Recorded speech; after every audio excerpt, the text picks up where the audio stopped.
तालुका जत जिल्हा सांगली येथील श्री भैरवनाथ देवाच्या यात्रेला आजपासून सुरुवात. मोठ्या प्रमाणात भाविक दाखल. कोळगिरी तालुका जत जिल्हा सांगली येथील महाराष्ट्र व कर्नाटकातील भाविकांचे आराध्य दैवत असलेल्या श्री भैरवनाथ देवाच्या यात्रेला सुरुवात झालेली आहे. अनेक भाविक मोठ्या प्रमाणात यात्रेमध्ये दाखल झालेले आहेत. जत तालुक्यातील अगदी डोंगर दऱ्यात असलेली ही यात्रा प्रसिद्ध आहे. आपण पाहतोय यात्रेमधील हे दृश्य आहेत. आपण आता जातोय मंदिराकडे. अतिशय दाट झाडीमध्ये अगदी चांगल्या पद्धतीनं वृक्षारोपण केल्यानंतर ही झाडे या ठिकाणी वाढलेली आहेत. अतिशय श्रावणामध्ये चांगल्या पद्धतीनं या ठिकाणी निसर्गरम्य नटलेला आहे. आपण जातोय आता मंदिराकडे. मंदिराच्या परिसरामध्ये अतिशय स्वच्छता आहे. या ठिकाणी यात्रा कमिटीने यात्रेची जय्यत तयारी केलेली आहे. त्यामुळे संपूर्ण मंदिर परिसर या ठिकाणी स्वच्छ आणि सुंदर आहे.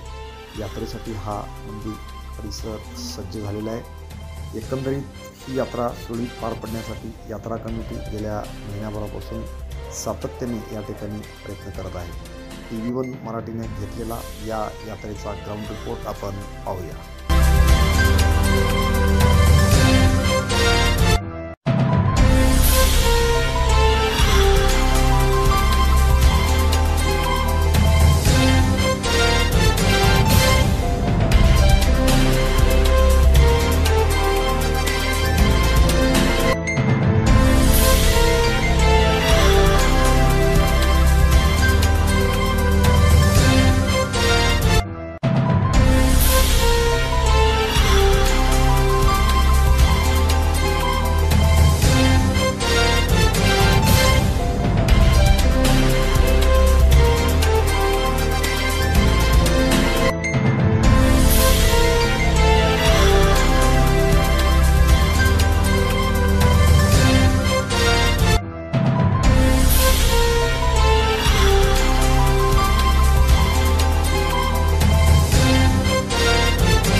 माझं नाव मल्लाप्पा शिवाजी पुजारी, राहणार कोळगिरी. भैरवनाथचं पूजा करतो मी. सकाळी पूजा 6:30-7 दरम्यान होतोय. संध्याकाळी 7:30-8 दरम्यान होतोय. 7:30-8 दरम्यान होतोय. 11 ऑगस्ट रोजी जत्रा आहे उद्या. काय असतं यात्रेमध्ये? यात्रेमध्ये खेळणी वगैरे, कुस्त्या चांगले असते, भांग वगैरे. कुठल्या गावचे येतात कुस्तीगीर?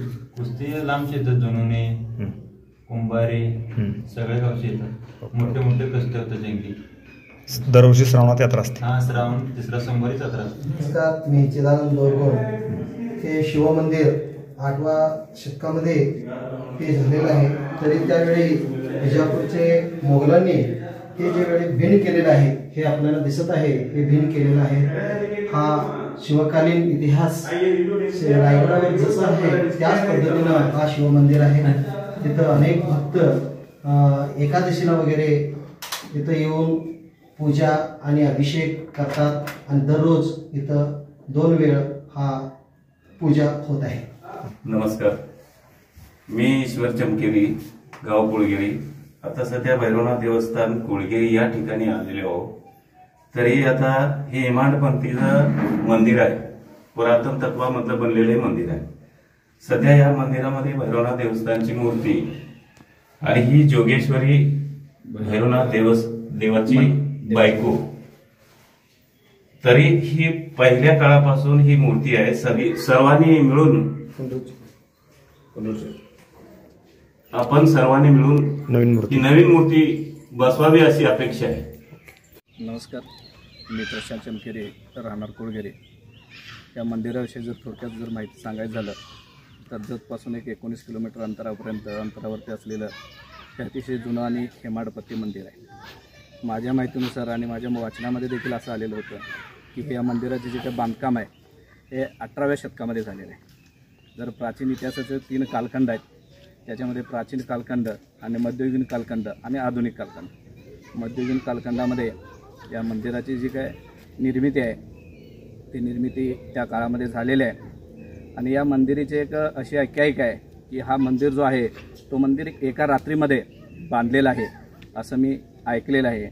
आणि या मंदिरामध्ये दर श्रावण सोमवार 3ऱ्या सोमवारी यात्रा भरते आणि त्या यात्रेमध्ये आसपासच्या गावामधून किंवा जे भक्त लोक आहेत दूरपर्यंतचे लोक तिथं येऊन दर्शन घेतात आणि त्यांच्या पद्धतीने जे काही मदत वगैरे असते ते मदत वगैरे करून जातात. आणि दुसरी या गावचे एक वैशिष्ट्य म्हणजे या गावामध्ये जे पैलवान जे आहे ती पैलवान या यात्रेदिवशी मोठमोठी तर जंगी कुस्ती या ठिकाणी भरते. आणि या कुस्तीसाठी लहान मुलापासून ते मोठ्या माणसापर्यंत अनेक भक्त लोक किंवा अनेक पैलवान लोक आसपासच्या गावातून या ठिकाणी येत असतात. आणि या दुसरं एक मला या ठिकाणी सांगायचं आहे की या ठिकाणी थोडंसं पाठीमागं जर आपण गेलो तर पाठीमागं एवढी आता जे तुम्हाला सुधारणा वगैरे दिसते एवढी सुधारणा या करण्यामध्ये पाटील गुरुजींचा फार मोठा याच्यामध्ये वाटा आहे. आणि त्यानंतर आता जे काही व्यवस्था किंवा जे देखभाल वगैरे आहे ते सध्या आता सेवानिवृत्त माजी सैनिक संघटना ही सध्या आता देखभाल करत आहे. धन्यवाद. मी विठ्ठल भीमनाथ डिस्कर, रिटायर्ड सुभेदार मेजर, आर्मीतून. श्री भैरवनाथ देवस्थानचे हे महाप्रसाद म्हणजे भांग आहे. भांगामध्ये पौष्टिक आहार, खोबरं, खारीक, खसखस आणि येलदोडं, गूळ, जिरं आणि बडेशोप इत्यादी सामान घालून हे भांग 200-300 लिटर आम्ही तयार करतो. आणि कर्नाटक महाराष्ट्रामधून लोक येतात, हे महाप्रसादमधून हे भांग घेत असतात. आज संध्याकाळपासून उद्या दिवस मावळपर्यंत महाप्रसाद आहे. महाप्रसादमध्ये शिरा, राईस आणि सांबर इत्यादी सामान आम्ही महाप्रसादसाठी ठेवलेलं असतो. 1000-10,000 माणसं जेवण करतात. तयारी किती दिवसांची चालली? आता किती दिवसापासून तयारी सुरू आहे? ही तयारी आमचं 8-10 दिवस झाली तयारी. सगळी लोक आहेत, सगळे गावकरी सगळे आहेत. भैरू तुकाराम चव्हाण, राहणार कोळगिरी, तालुका जिल्हा सांगली. ही पूर्वीपासून 300 ते 350 पूर्वीचं हे मंदिर आहे. त्या देवाचे भक्त आगळगाव, मानेगाव, डोंगरगाव, सोरडी भक्त लोक आहेत. देवाचं काम चांगलं चाललं आहे, असं कुणी पण आडकाठी आणून नाही कामाला. मास्तर पण पूर्वी काम चांगलंच केलं आहे. आता ही मिलिटरीमॅन आता ही बावडी आहे, ही पण मस्त करते. सगळ्यांनी मिळून मिसळून काम करावं आमची ही इच्छा आहे. यात्रा तिसऱ्या सोमवारी 11 तारखेला सोमवारी यात्रा आहे आणि यात्रेमध्ये पण भरपूर भक्त लोक येतात. गाव संपूर्ण तालुक्यातले लोक पण येतात आणि कुस्तीचे मोठे कार्यक्रम असतात. आणि महाप्रसाद 24 तास, सकाळी 5ला चालू झालं, संध्याकाळी 6पर्यंत महाप्रसाद असतो. नमस्कार, मी मनोहर पवार, सर्वांचं स्वागत आहे. आपण आलो आहोत कोळगिरी तालुका जत जिल्हा सांगली येथील श्री भैरवनाथ मंदिराच्या परिसरामध्ये. मंदिर परिसर जर बघितला तर अतिशय स्वच्छ सुंदर परिसर आहे. श्रावणामध्ये पूर्ण हे मंदिर या ठिकाणी निसर्गाने नटलेलं आहे. दरवर्षी श्रावणामध्ये ही यात्रा अतिशय मोठ्या प्रमाणात भरते. महाराष्ट्र व कर्नाटकातील हजारो भाविकांचं हे आराध्य दैवत म्हणून या ठिकाणी ओळखलं जातं. अनेक भाविक मोठ्या संख्येनं श्रावणामध्ये या ठिकाणी येतात. उद्या सोमवारी दिनांक 11 रोजी तिसऱ्या सोमवारी या देवाची यात्रा आहे. सकाळी पहाटेपासूनच या ठिकाणी भाविक भक्तगण या यात्रेसाठी येतात. आजपासूनच या ठिकाणी भाविक भक्तगण येण्यासाठी सुरुवात झालेली आहे. यात्रा जे कमिटी आहे या कमिटीनं जय्यत तयारी या ठिकाणी केलेली आहे. तसेच यात्रेकरूंच्या सेवेसाठी या ठिकाणी प्रसादाची व्यवस्था करण्यात आलेली आहे. तसेच या यात्रेचं मुख्य वैशिष्ट्य म्हणजे या ठिकाणी भांग या ठिकाणी दिला जातो. जवळजवळ गेले 4 ते 5 दिवस या ठिकाणी त्याची तयारी केली जाते आणि गेले अनेक वर्षापासून साधारण 300 वर्षापूर्वी या ठिकाणी हे मंदिर वसलेलं आहे अशी आख्यायिका आहे. अगदी जर बघितलं तर जत तालुक्यातील सर्वात जुनं हे मंदिर आहे. हेमाडपंथी मंदिर आहे आणि अतिशय डोंगर दऱ्या आजूबाजूला आहेत. त्या परिसरामध्ये हे मंदिर वसलेलं आहे. आता जर बघितलं तर या परिसरामध्ये अतिशय चांगल्या पद्धतीनं चिंचेची झाडे लावलेली आहेत, वडाची झाडे लावलेली आहेत. अनेक विद्यार्थी सहल घेऊन या ठिकाणी मोठ्या प्रमाणात येतात. जत शहर असेल किंवा परिसरातील अनेक नागरिक या ठिकाणी आपल्या कुटुंबियासमवेत या मंदिराला दर्शन घेण्यासाठी दर सोमवारी रविवारी या ठिकाणी उपस्थित राहतात. उद्या यात्रेचा हा मुख्य दिवस आहे. अतिशय प्रचंड गर्दी या यात्रेमध्ये असते. ही यात्रा यशस्वी होण्यासाठी या गावातील अनेक माजी सैनिक गेल्या अनेक दिवसापासून या ठिकाणी सातत्यानं दिवसरात्र काम करतायत. गावातील अनेक प्रतिष्ठित नागरिक या गावामध्ये काम करतायत आणि एकंदरीत ही यात्रा सुरळीत होण्यासाठी खास या ठिकाणी व्यवस्था करण्यात आलेली आहे. यात्रेला आलेल्या भाविकांना पिण्याच्या पाण्याची खास व्यवस्था करण्यात आलेली आहे. तर यात्रेकरूंना खास या ठिकाणी जी प्रसादाची व्यवस्था आहे अगदी बाजूलाच या ठिकाणी 100 फुटावरती खास व्यवस्था करण्यात आलेली आहे. महिलांना जे अंघोळीची व्यवस्था करण्यात आलेली आहे, त्यांना दर्शन घेण्याची व्यवस्था केलेली आहे. अनेक महिला अंघोळ करून या ठिकाणी दंडवत घालतात. त्यामुळं यात्रा कमिटीने या ठिकाणी फरशा घालून या ठिकाणी खास व्यवस्था या ठिकाणी करण्यात आलेली आहे. अगदी जत तालुक्यातील सर्वात निसर्गरम्य पर्यटन क्षेत्र म्हणून या कोळगिरीच्या श्री भैरवनाथ देवस्थानला या ठिकाणी याची ओळख आहे. त्यामुळे जत तालुक्यासह संपूर्ण महाराष्ट्रातील भाविकांनी उद्या यात्रेसाठी यावं असं आव्हान या ठिकाणी या यात्रा कमिटीच्या वतीने करण्यात आलेलं आहे. यात्रेचे एक मुख्य वैशिष्ट्य म्हणजे 3 वाजता जंगी कुस्त्याचं मैदान आहे. महाराष्ट्रातील अनेक मोठे मल्ल तालमीतील या ठिकाणी खास करून कुस्त्या करण्यासाठी येतात. कोळगिरी सुद्धा हे गाव कुस्त्यासाठी प्रसिद्ध आहे. हजारो मल्ल या गावामध्ये तयार झालेले आहेत. या ठिकाणी कुस्तीचं केंद्रसुद्धा आहे. त्यामुळे कोळगिरी म्हटलं की कुस्ती हे ब्रिदावली आहे. त्यामुळे या गावातील कुस्त्यांना एक ऐतिहासिक परंपरा आहे आणि यासाठी हे मल्ल खास करून या ठिकाणी येतात.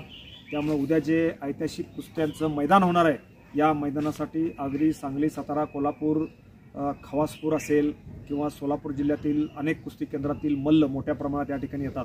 त्यांना यात्रा कमिटीच्या वतीने योग्य ते बक्षीससुद्धा या ठिकाणी दिलं जातं.